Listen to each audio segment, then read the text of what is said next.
there's a promise that we make to service members that if you serve and you put your life on the line or sacrifice in whatever way you do, we'll take care of you when you return. I didn't know what that was going to look like.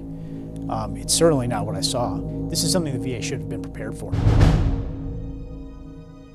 My name is Nate Anderson, and I've served in the Army for 12 years now. I remember being in high school during 9/11, and it was a time in my generation where the desire to serve was strong. Fast forward to 2008, assigned to his first unit at Fort Bragg, North Carolina, Nate was deployed to central Afghanistan. The sun had just risen, and we were driving into a town. My vehicle struck a pressure plate IED. It was an absolute shock. It was just a powerful blast, and my teammate who was sitting in the back had been catapulted over the vehicle and had landed on our hood, and his legs were shooting blood into the windshield. Luckily, he made it back home, but it didn't take long for him to start noticing problems. His short-term memory just wasn't the same. He was having trouble formulating sentences. So I went to the Womack Medical Center in Fort Bragg, and they did some screenings. But they sent me out the door. They said I was okay. He made several trips to several VAs and each time got the same response. They too sent me out the door. They said I was okay. But Nate knew he wasn't okay, so he sought care outside of the VA, and after a few tests, a doctor diagnosed him with a traumatic brain injury. And it wasn't until this year, 8 years later, when a letter came in the mail explaining why. I had been seen by a number of physicians who were not qualified to treat or to diagnose traumatic brain injury. And it turns out he wasn't the only one.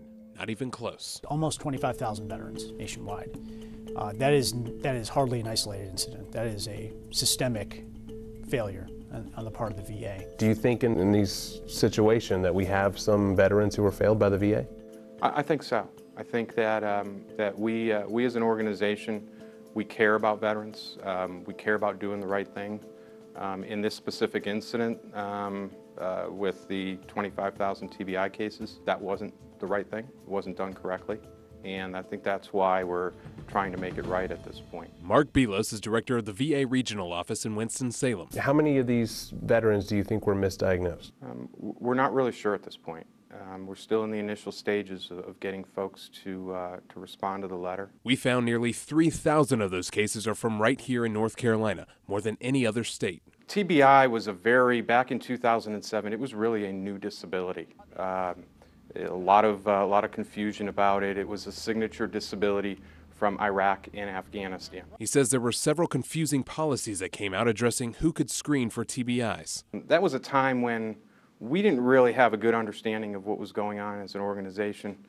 We didn't, to be quite honest, we didn't communicate well like we needed to. After getting the letter, Nate returned to the VA and was re-diagnosed with a TBI. The administration is now hoping others will do the same. How important is it for veterans who may have been denied their claim the first time to come and get reevaluated? It's vital. It's vital. I'd plead with all those folks to come in. We feel as an organization that we've identified through our data mining all of these veterans, but if there are any out there that didn't get the letter and feel like they've been wronged, they can come in and let us know. Nate now serves as the National Field Director at Concerned Veterans for America. I'm telling my story so that it'll bring some light to the situation, to the problem. He says he's pushing for VA accountability. You know, we apologize. This is a unique situation. It's a new disability that we weren't used to dealing with, and we were trying to get through. If there's anybody that we want to treat well in our society, it's veterans, because of what a lot of them have sacrificed.